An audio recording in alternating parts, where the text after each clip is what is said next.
दूसरा वीडियो। चलिए आज स्टार्ट कर रहे हैं बच्चों कॉन्टिन्यूटी का टॉपिक। सुनिएगा, लिखिएगा कॉन्टिन्यूटी।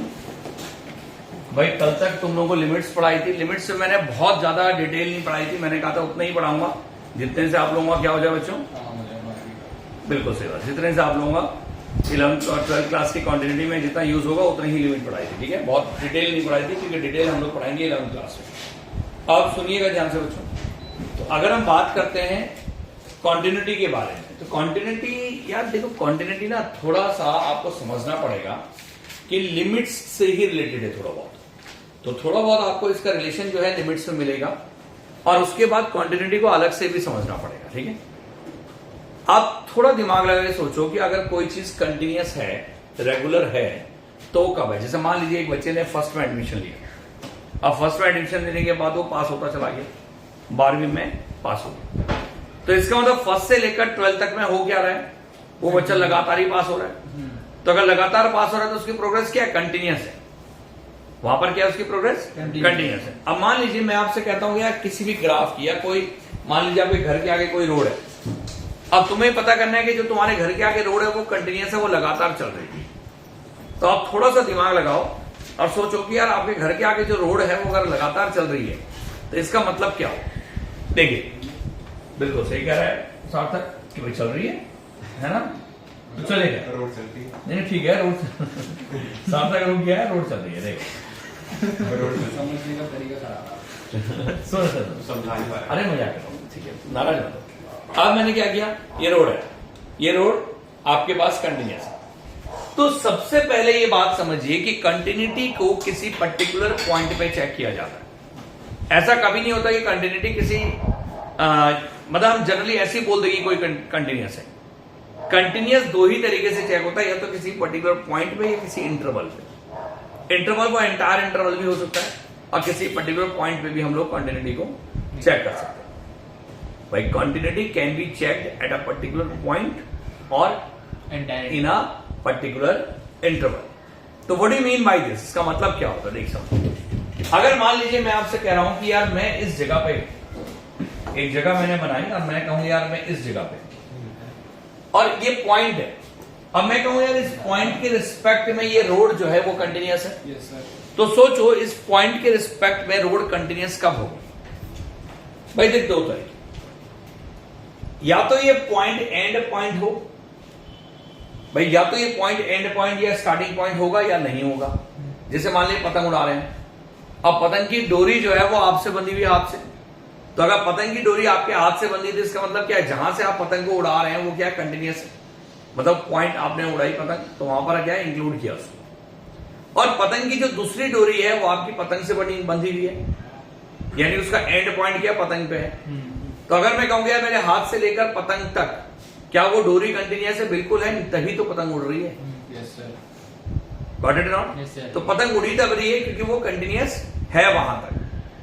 पर कब कंटिन्यूअस नहीं होगा, देख सकते। अब मैंने आपसे कहा कि या तो स्टार्टिंग पॉइंट होगा या वो क्या होगा बच्चों, एंडिंग पॉइंट होगा। अरे सुनो ना भाई, सुनो भाई, मैंने आपसे कहा या तो स्टार्टिंग पॉइंट होगा या वो क्या होगा, एंडिंग पॉइंट होगा।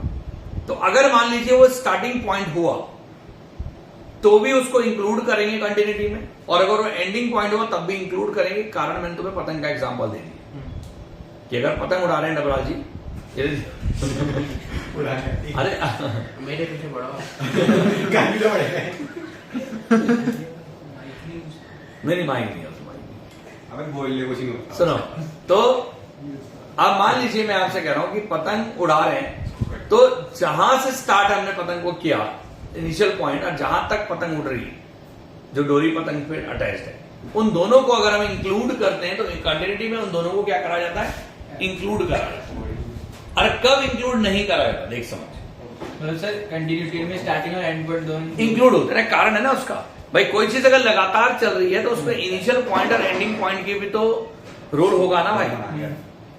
मान ले अगर तू यहां से दिल्ली गया, तू लगातार गाड़ी चलाते हुए गया, तो तूने यहां जहां से गाड़ी स्टार्ट हुई और जहां पर गाड़ी को तूने रोका, वो दोनों पॉइंट को तूने क्या किया, इंक्लूड किया। बात समझ में आई? Yes sir.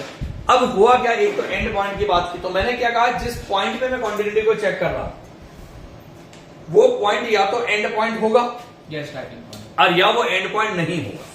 भाई दो बातें हो सकती हैं भाई, जिस पॉइंट के पे कॉन्टिन्यूटी चेक होती है वो पॉइंट या तो स्टार्टिंग पॉइंट होगा और या एंड पॉइंट होगा। दो बातें हो सकती हैं। दूसरी बात क्या हो सकती है कि वो पॉइंट स्टार्टिंग और एंडिंग ना हो, बीच का कहीं पॉइंट हो। तो फिर अगर उस बीच का कहीं पॉइंट हुआ तो उस बीच के पॉइंट पे ये जो रोड है या कोई कर्व है वो कंटिन्यूअस है या नहीं है मुझे पता करना है। तो उसके लिए दो बातों का होना जरूरी है। पहली बात कि जिस पॉइंट पे मैं कंटिन्यूटी की बात कर रहा हूं उसके दोनों नेबर हो।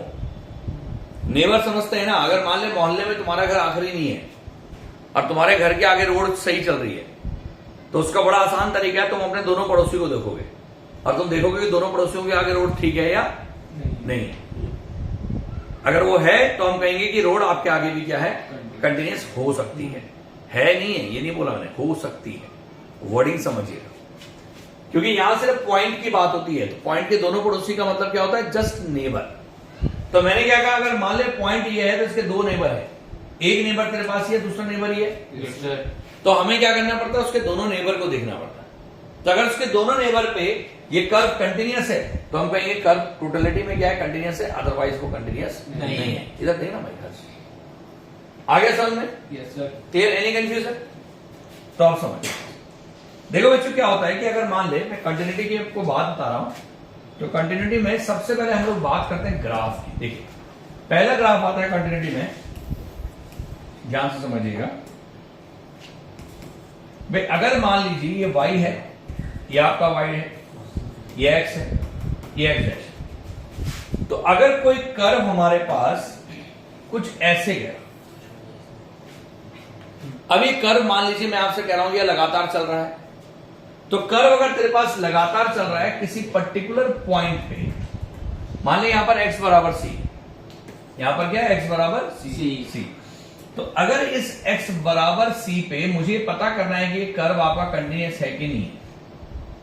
x बराबर c पे if we have to check it whether this curve is continuous और नॉट, तो मुझे दो बातें चेक करनी है। पहली बात, इसके दोनों नेबर एग्जिस्ट करते हो। भाई कंटिन्यूटी के लिए पहली रिक्वायरमेंट क्या है, दोनों नेबर, इसके दोनों नेबर है।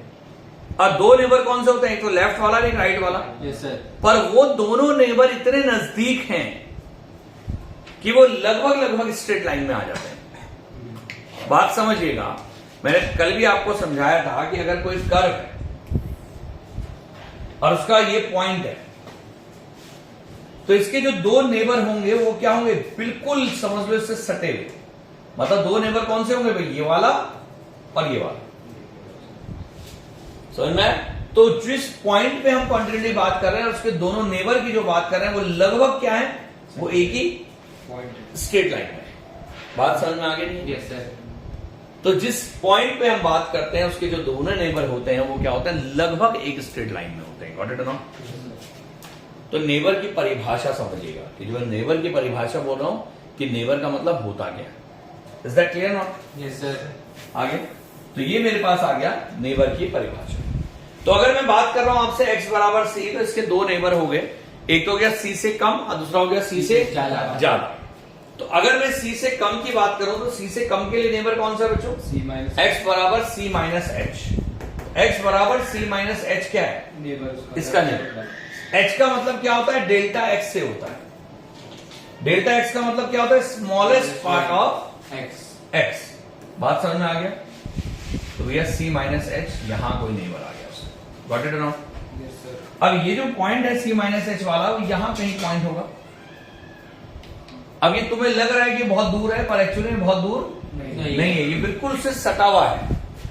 ठीक है ना, जस्ट उससे पहला। अगर मान ले c के बदले मैं बोलता हूं 5 है, तो 5 से पहला क्या है, 4.99999 and so on. Got it और नॉट? Yes sir. ठीक है ना, ये आपके पास उससे जस्ट पहला है। अब इसी तरीके से अगर मान ले मैं उसके राइट नेबर की बात करूं तो राइट नेबर क्या होगा बच्चों, x is equal to c plus H. तो x बराबर अगर c प्लस एच है और मैं आपसे कहता हूं उसका राइट नेबर है, तो वो राइट नेबर भी क्या है बच्चों, जस्ट उससे सटा हुआ है। बोलो समझ में है? Yes sir. यहां तुम्हें भले ही वो दूर लग रहा है पर वो दूर नहीं है, वो क्या है, जस्ट उससे सटा हुआ है। अब दोनों नेबर एग्जिस्ट करना, अब क्योंकि नेबर में मुझे एग्जैक्टली ये नहीं पता होती भाई सी की वैल्यू तो पता है, पर सी के लेफ्ट नेबर में एक्स की क्या वैल्यू होगी मुझे नहीं पता, और सी के जस्ट बाद एक्स की क्या वैल्यू होगी ये भी मुझे नहीं पता। अब क्योंकि ये दोनों बातें मुझे नहीं पता, सी से पहले और सी के बाद ये दोनों बातें मुझे नहीं पता, इसलिए हम लोग क्या करते हैं, एक अप्रोक्सीमेट वैल्यू यहां पर लेते हैं, दैट इज कॉल्ड एच, जो क्या लगभग 0 है। तो सी से कम पे जो फंक्शन की वैल्यू होती है, फंक्शन मतलब y की वैल्यू, और सी के बाद जो फंक्शन की वैल्यू होती है मतलब y की वैल्यू, उसको बोला जाता है LHL और RHL। याद रखेंगे, लिमिट में बताया था मैंने। तो यानी कि अगर मैं सी के जस्ट पहले लिमिट की वैल्यू बताऊं, मतलब y की वैल्यू बताऊं, तो उसको बोलेंगे FC माइनस एच, क्योंकि अगर ये y बराबर fx है तो, अरे ये जो कर्व है ये y बराबर x है ना, y बराबर fx कर्व है, तो अगर ये y बराबर fx कर्व है तो उसका लेफ्ट नेबर में क्या होगा, y बराबर fc माइनस एच। क्या हो जाएगा बच्चे, y बराबर fc माइनस एच। अब इसके जस्ट बाद जो नेबर की वैल्यू है वो y बराबर fc प्लस एच है। Yes sir. पर h के बारे में आपको बताना पड़ेगा कि लगभग क्या है, जीरो है भाई, क्योंकि वो बहुत छोटी वैल्यू है, वो बहुत स्मॉलेस्ट वैल्यू, लगभग 0 वैल्यू है। बात समझ में आ गई। तो एक कॉन्टिन्यूटी का बेसिक। तो अगर मान लीजिए इसके अलावा एक और चीज होती है, देख समझ, एक तो मैंने LHL लेना है, RHL लेना है, और LHL RHL को क्या बोलेंगे बच्चों, लेफ्ट हैंड लिमिट और राइट हैंडेड लिमिट। और एक और चीज यहां पर होती है जिसको हम बोलते हैं फंक्शनिंग वैल्यू। क्या बोलते हैं बच्चों, फंक्शनिंग वैल्यू। Functioning value. अब फंक्शनिंग वैल्यू क्या होती है कि एग्जैक्टली सी पे फंक्शन की वैल्यू क्या है, तो एग्जैक्टली सी पे जो फंक्शन की वैल्यू है, y की जो वैल्यू है, उसको बोलते हैं फंक्शनिंग वैल्यू। तो समझ जाइएगा कि अगर इफ LHL RHL के बराबर हो जाए और साथ ही साथ वो फंक्शनिंग वैल्यू के बराबर हो जाए, तो हम कहेंगे देन fx इज क्या कहेगा, continuous, fx is continuous at x is equal to C. fx क्या है बच्चे, x बराबर c पे कंटिन्यूअस। फिर एक बार फिर बता दो यार फंक्शन दोबारा भाई, फंक्शन वैल्यू का मतलब होता है एग्जैक्टली सी पे फंक्शन की वैल्यू, मतलब क्या होगी एग्जैक्टली सी पे जो भी फंक्शन की वैल्यू होगी उसको फंक्शन वैल्यू बोलते हैं। तो अगर मान ले LHL RHL के बराबर हो जाए और साथ ही साथ वो फंक्शनिंग वैल्यू के बराबर हो जाए, तो उसको क्या कहा जाता है कि फंक्शन क्या है, कंटिन्यूअस है। अब हमने क्या नोटिस किया था इससे पहले, लिमिट एग्जिस्ट कब करती थी, जब LHL RHL था, और अगर वो लिमिट एग्जिस्टेंस के साथ साथ फंक्शनिंग वैल्यू की भी बराबर हो जाए तो कंटिन्यूअस। मतलब ये जो तीनों पॉइंट मेरे पास है ABC, ये तीनों पॉइंट क्या है, बिल्कुल parallel to x axis point है, इनको जोड़ेंगे तो पैरेलल टू x एक्सिस बन जाएगा। सोचो, अरे got it not. Yes sir. तो ये पहला केस है। अब सुनो, इसको हम एक और तरीके से बोल सकते हैं बच्चों। कैसे बोल सकते हैं भाई, जो अगर मान ले इफ fx इज कंटिन्यूअस, इधर सुनिएगा, continuous at x is equal to C, then जो फंक्शनिंग वैल्यू होगी वो किसके बराबर होगी, limit x tends to C और fx के। नहीं समझे, मतलब c पे जो फंक्शन की लिमिट होगी उसके बराबर होगी। सोचो क्यों, अरे भैया लिमिट की एग्जिस्टेंस का मतलब LHL is equal to RHL हो गया ना। Yes sir. अब कंपटीशन जब आप पढ़ेंगे ना भाई, इसका यूज बहुत होगा, स्कूल लेवल पे इसका इस्तेमाल, और कंपटीशन में इसका इस्तेमाल हुआ जाता है। आप डायरेक्टली लिमिट को ही सॉल्व कर दो, गॉट इट नॉट। हाँ वो बोलो लिमिट x टेंड्स टू सी ना, हाँ कि उसकी तरफ जा रहा है, ठीक है, और वो तो बराबर है ही नहीं, तभी तो टेंस टू बोला भाई, बराबर नहीं है ना। अगर बराबर होता तो हमें लिमिट की जरूरत ही नहीं पड़ती ना, समझ में आया नहीं है, तो बराबर की जरूरत ही नहीं ना, हम लिमिट की ही बात कर रहे हैं, उसके नेबर को चेक कर रहे हैं ना। बात समझ में आ गई। तो ये पहला केस समझ में आ गया बच्चों, जब फंक्शन क्या होता है, कंटिन्यूअस होता है किसी पर्टिकुलर पॉइंट पे। चलिए नोट करिए इसको, फिर आगे बढ़ते हैं। अब देखो भैया, अब इसके बाद सेकंड वाला पार्ट देखिए। एक तो मैंने बता दिया आपको कंटिन्यूअस कब होगा। अब सुनिए बच्चों, कभी कभी क्या होता है कि अगर मान ले कोई कर्व ऐसे गया, इधर से, अगर मान ले ये x है, y है, ये o है। अब मान ले कोई कर्व ऐसे गया और इसके बाद ये कर्व यहां पर जाके टूट गया, भाई हो सकता है ऐसे टूट जाए। Yes sir. अब मान ले किसी पर्टिकुलर पॉइंट पे कोई कर्व टूट गया तो उसके दो नेबर होंगे वहां पर भी। अगर मान लीजिए मैं आपसे कहूंगी यार एक्स की वैल्यू मान ले सी है, इस जगह पे एक्स बराबर कितना है, सी है। अब इसके दो नेबर, भाई एक नेबर इसका आया है और एक नेबर ये आया, पर मुझे साफ दिख रहा है इसके दोनों नेबर क्योंकि टूटने की वजह से क्या हुआ, अलग अलग हो गए, दूर दूर है। यानी कि y की वैल्यू दोनों जगह पे अलग होगी। Yes sir. तो अगर दोनों जगह पे y की वैल्यू अलग होगी तो मैं क्या नोटिस कर रहा हूं कि इस केस में LHL RHL के बराबर नहीं है। तो मतलब ये हुआ कि अगर if fx is equal to y is equal to fx, सुनिएगा ध्यान से, y is equal to fx is discontinuous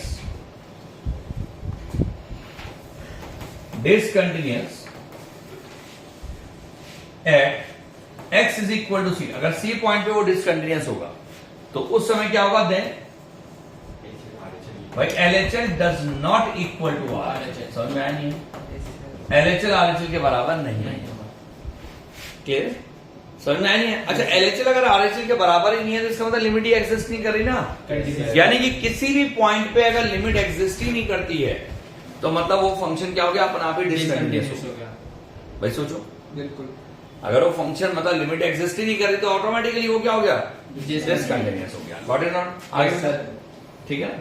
तो आप इसको दूसरी भाषा में ये भी बोल सकते हैं कि if limit does not exist at a particular point then fx is not continuous. आगे अब इसमें तीसरी कैटेगरी, तीसरा आता है रिमूवेबल डिसकंटिन्यूटी।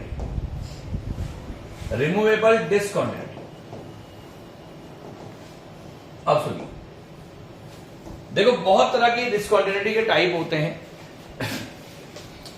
जैसे infinite type of discontinuity, removable discontinuity, jump of discontinuity, oscillation type of discontinuity. तो ये सारे के सारे मैं आपको डिसकंटिन्यूटी का टाइप दिखाने वाला हूं आगे चल के, पर फिलहाल कुछ क्वेश्चंस कराऊंगा तब उसके बाद में कॉन्टिन्यूटी के बहुत सारे टाइप दिखाने वाला हूं, ठीक है भाई। और याद रखना भाई, कॉन्टिन्यूटी और डिफरेंशिएबिलिटी के एनडीए में ऐसा समझ के चलिए कि 2 से 3 क्वेश्चन आने ही आने हैं हर साल, और जेई में भी इसका एक क्वेश्चन आता है, मेंस में भी और एडवांस में भी, डिफरेंशिएबिलिटी और कॉन्टिन्यूटी का। तो मतलब आपको पता होना चाहिए कि इसके कॉम्पिटिशन से रिलेटेड ये काफी इंपॉर्टेंट टॉपिक है। अब देखिए, अगर हम बात करते हैं बच्चों रिमूवेबल डिसकंटिन्यूटी की, तो रिमूवेबल डिसकंटिन्यूटी किसे कहते हैं। अगर मान ली भाई है रविराज जी, जब क्लास चल रही हो तो उस वक्त बड़ा सीरियस है, ठीक है। अब देखो, अगर ये एक्स है ये वाई है, तो अगर मान लीजिए मैं आपसे कह रहा हूं कि यहां तक कोई कर्व चल रहा है और इसके बाद यहां पर हॉलो सर्कल है, फिर कर्व चल। अब हॉलो सर्कल का मतलब ये हुआ मेरे भाई कि इस पर्टिकुलर पॉइंट पे x बराबर c है, इसके दो नेबर हैं, एक x बराबर c माइनस h है और इसका एक और इधर का नेबर है वो है x बराबर c plus h।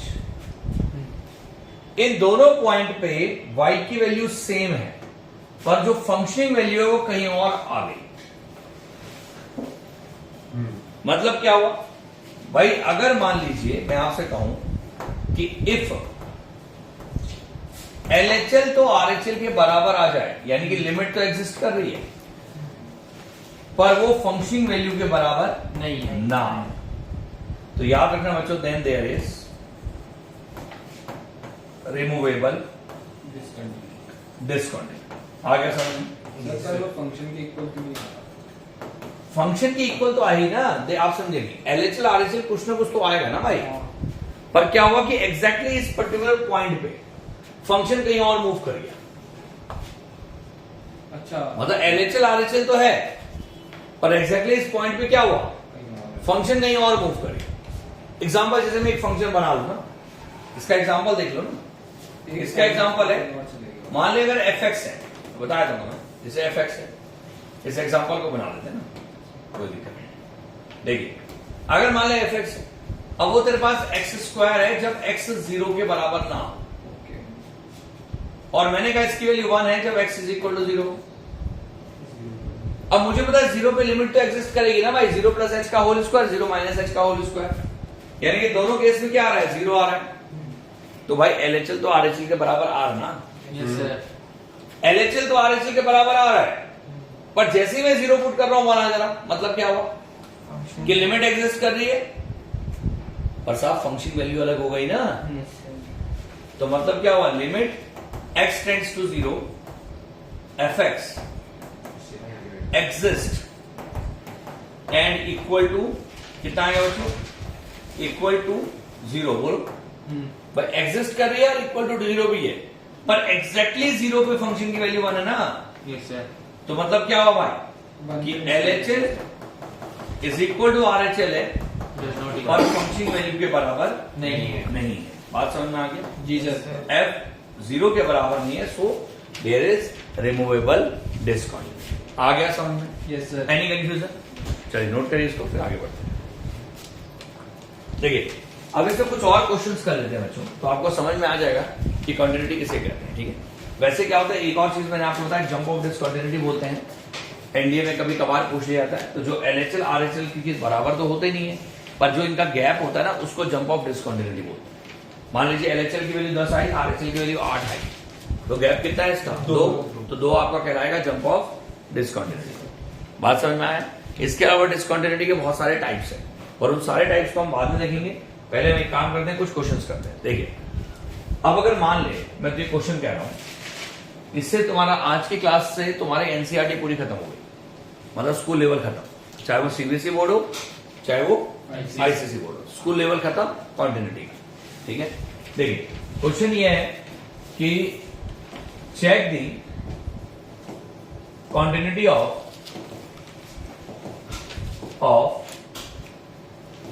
the function fx is equal to बेटा x upon mod x, जब x does not equal to 0 और 0 x is equal to 0 at x is equal to 0। देखो कॉन्टिन्यूटी को चेक करने के दो तरीके हैं। एक तरीका है ग्राफ, और मैं बार बार बहुत ज्यादा फोकस करता हूं ग्राफ में, क्योंकि अगर आपको समय बचाना है तो आपको ग्राफ सीखने पड़ेंगे। तो ग्राफ आपको बहुत आसानी से क्वांटिटी के बारे में बता देता है। देखो कैसे, भाई जो फंक्शन है ये सिग्नम फंक्शन है। Yes sir. और सिग्नम फंक्शन का ग्राफ ऐसे बनता है, पता है आपको ये बात? 1 माइनस देख के पता लग रहा है कि 0 पे क्या है, डिसकंटिन्यूअस। डिसकंटिन्यूअस है। सॉल्व करना ही है ना। यस 0 पे क्या है, डिसकंटिन्यूअस। तो ग्राफिकली सबसे पहले हमें समझना है कि ग्राफ के थ्रू हम कैसे करें। क्लियर?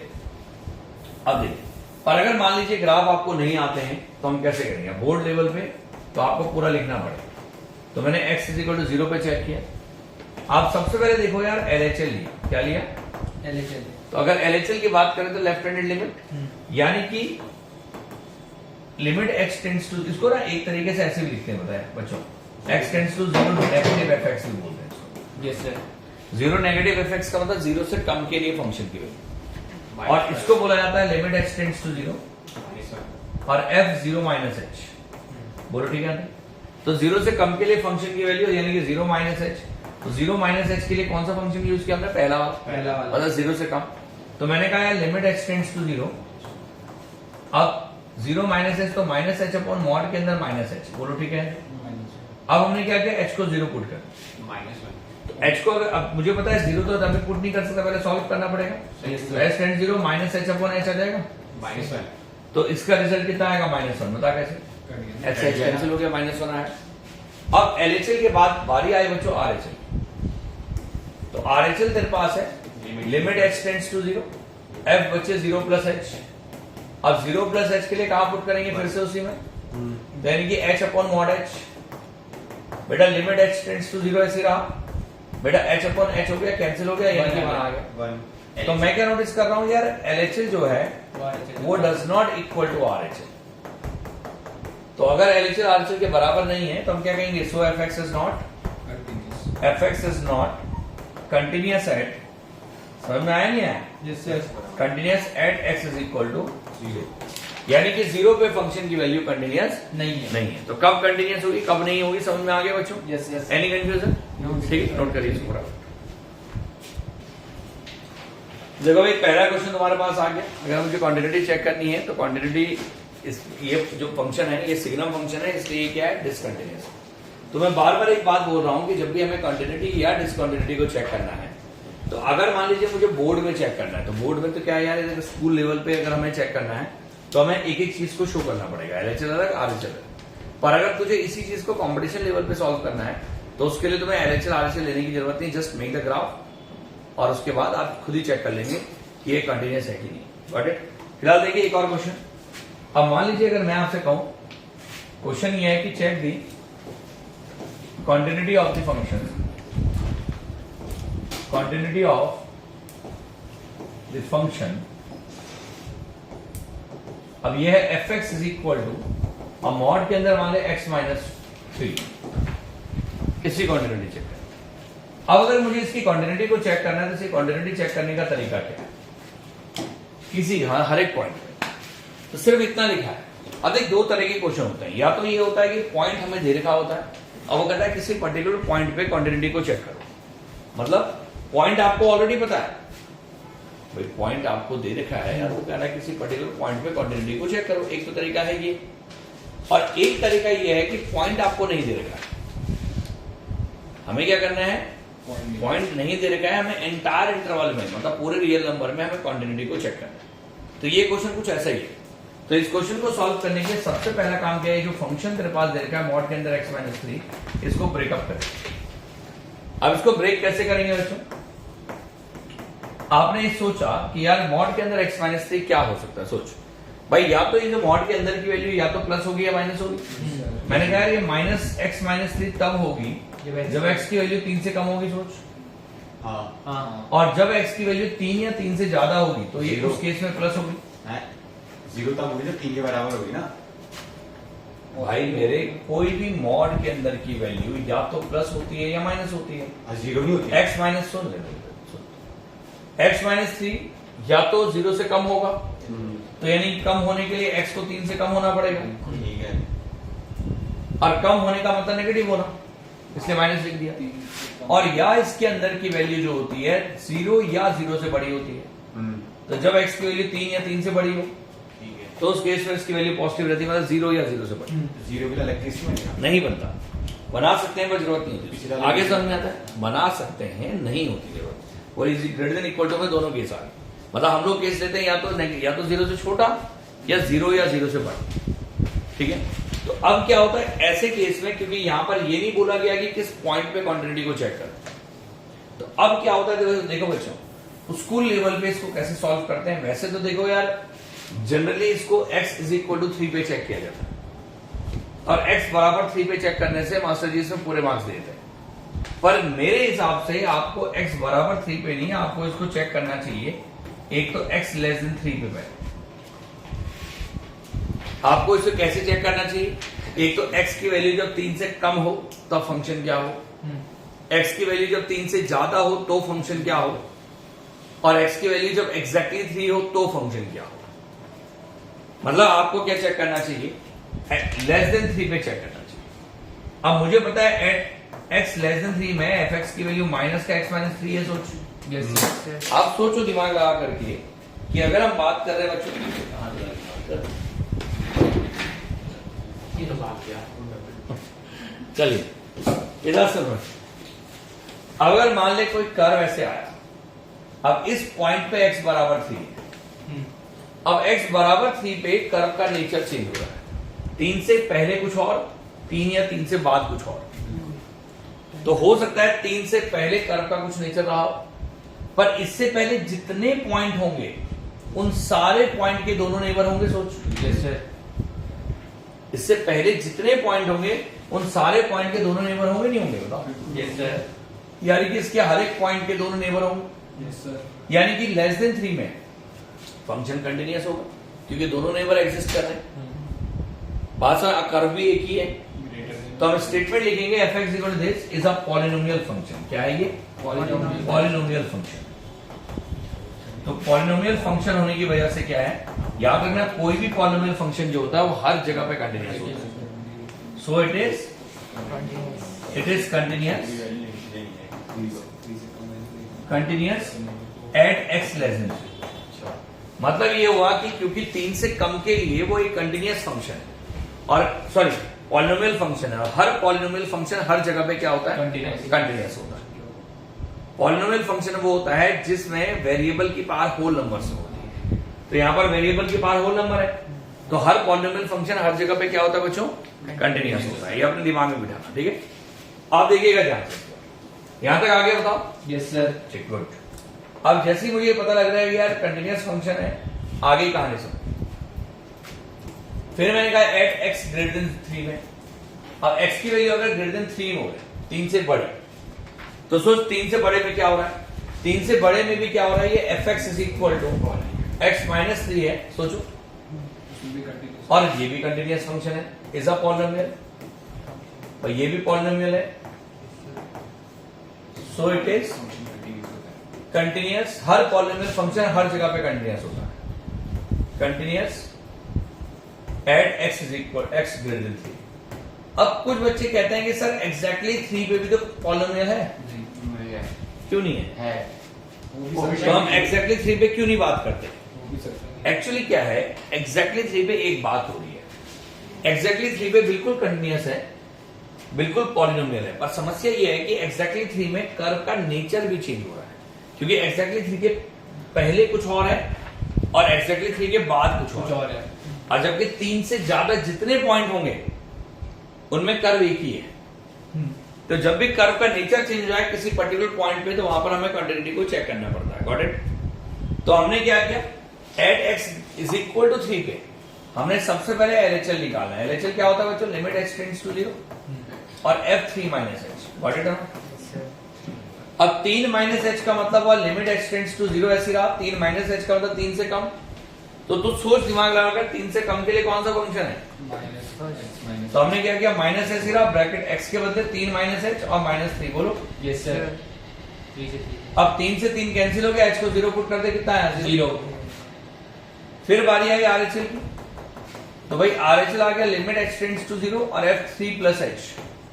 अब 3 प्लस एच के लिए लिमिट एक्स टेंड्स टू 0 ऐसी रहा, 3 प्लस एच 3 से ज्यादा के लिए फंक्शन है, माइनस तो बेटा 3 प्लस एच माइनस 3। बोलो यस सर।